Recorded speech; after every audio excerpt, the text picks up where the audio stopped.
I love my son. This isn't a wish he was never born rant. I love my child unconditionally. I just hate that this is my life. My son is a wonderful, funny boy with a zest for life that radiates from his eyes. He didn't ask for this as much as I didn't. If anything, I blame myself for my son's problems. He's only 6, and if things are bad now, it terrifies me to think what it's going to be like for him when he gets older. Everything about his existence is heartbreaking, and as his mother, I get front row seats to every tear he hides, every moment he feels small, and every time the world turns its back on the incredible person I know he is. Before my son was born, we were a God-fearing, church-going family.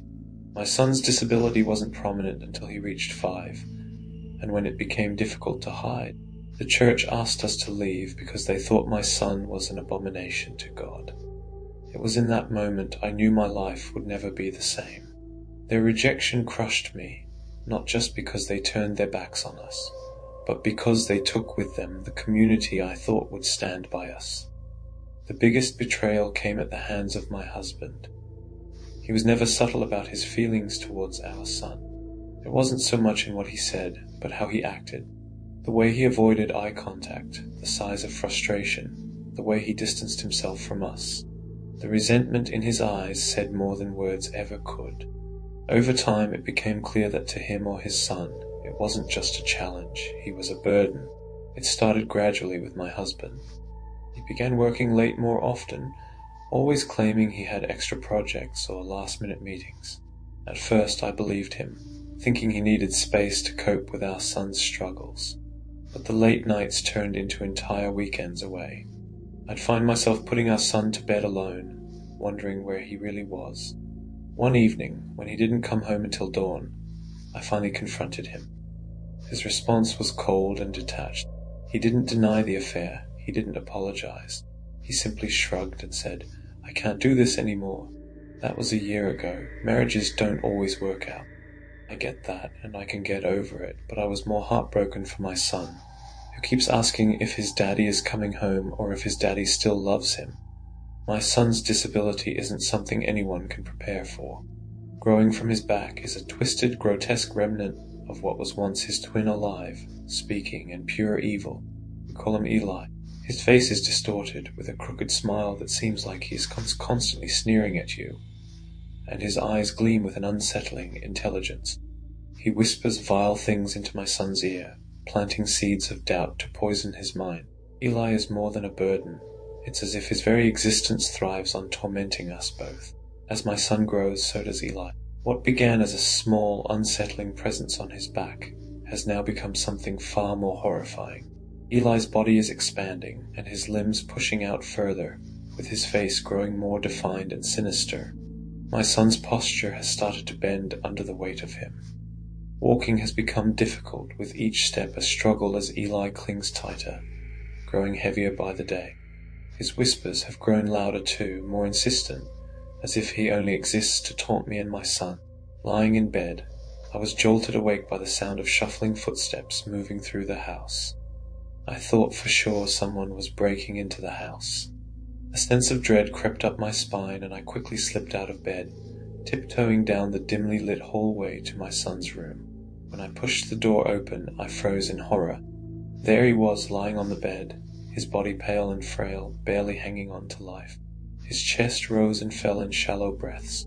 But what struck me most was the absence of Eli. The grotesque twin that had tormented us was nowhere to be found. I rushed to my son's side and cradled his body in my arms. Terror gripped me as I crouched beside my son. The house was unnervingly quiet until the sound of Eli clawing his fingernails into the floorboards as he dragged himself towards the bedroom sent shivers down my spine. Suddenly, there he was, emerging from the darkness of the hallway as his grotesque body moved towards us with an unnatural and predatory grace.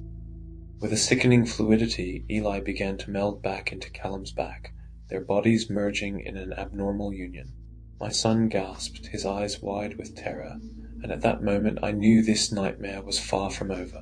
As the weeks progressed, I noticed a change in Callum. It was as if he was losing control of himself as his body got weaker. All the while, Eli was growing stronger. I awoke to the soft rustle of movement beside my bed. It took my eyes and my mind a moment to adjust and realize Callum was standing over me. It was dark, and all I could see was a vacant stare from my son's eyes that cut through the darkness. At first, I thought he was sleepwalking. "Callum, you okay, honey?" I whispered, my voice thick with sleep. But something was wrong. He didn't respond. Slowly his head turned toward me, and as he stepped into the faint light from the hallway and stared right through me as an unsettling smile spread across his face. I sat up quickly and reached out to him, but he didn't move.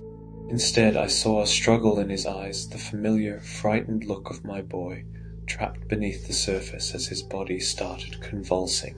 "Eli's in control now," the voice sneered, sending a chill through my bones. Callum's lips moved, but it was Eli speaking through him, twisting every word. "He's getting weaker, and I'm getting stronger." My son stood just inches from me, but he was no longer himself. I tried to hold him tight as he continued to convulse, as Eli's cruel laughter echoed through the house. The next day, after a restless night, I tried to call my husband, but all I got was his answering machine. My hands trembled as I left a message for him to get to the house. As I hung up, I heard Callum's sweet, innocent voice calling out from his bedroom. My heart leapt with relief, hoping he was finally himself again. "Mom," he called softly. I rushed upstairs, my chest tightening with a strange mix of hope and dread. But when I opened the door, my son wasn't there. Instead, Eli lay sprawled on the bed, with a wicked grin stretching across his face. "Mom," he repeated in Callum's voice, the tone so pure, so familiar, that it made my blood run cold. My legs turned to jelly as I backed away, horrified by the twisted side of Eli mimicking my son. His eyes gleamed with malice as he spoke again. "What's wrong, Mom?" My breath hitched as I stood frozen, staring at Eli on the bed, as he laid there grinning at me. But then, from beneath the bed, I heard a soft shuffling. My stomach dropped. Slowly, Callum crawled out, his body moving unnaturally just like Eli's had before. His limbs bent at impossible angles, dragging himself closer as he dug his fingers into the hardwood floor. I stumbled back as a cold sweat trickled down my back. When my husband finally burst through the door, his face was pale and gaunt, as if he hadn't slept in days. A look of guilt beamed from his eyes as he looked at Eli sprawled on the bed, grinning wickedly, while Callum writhed on the floor, convulsing in agony. I rushed to comfort our son, my hands shaking as I tried to soothe him. "Eli, stop this!" I shouted, desperate to regain control of the nightmare that had consumed our lives. "This is all my fault," my husband murmured. "It's all my fault that Callum is like this." His gaze dropped to the floor as he clenched his fists. "He's like this because of me, because of my genes.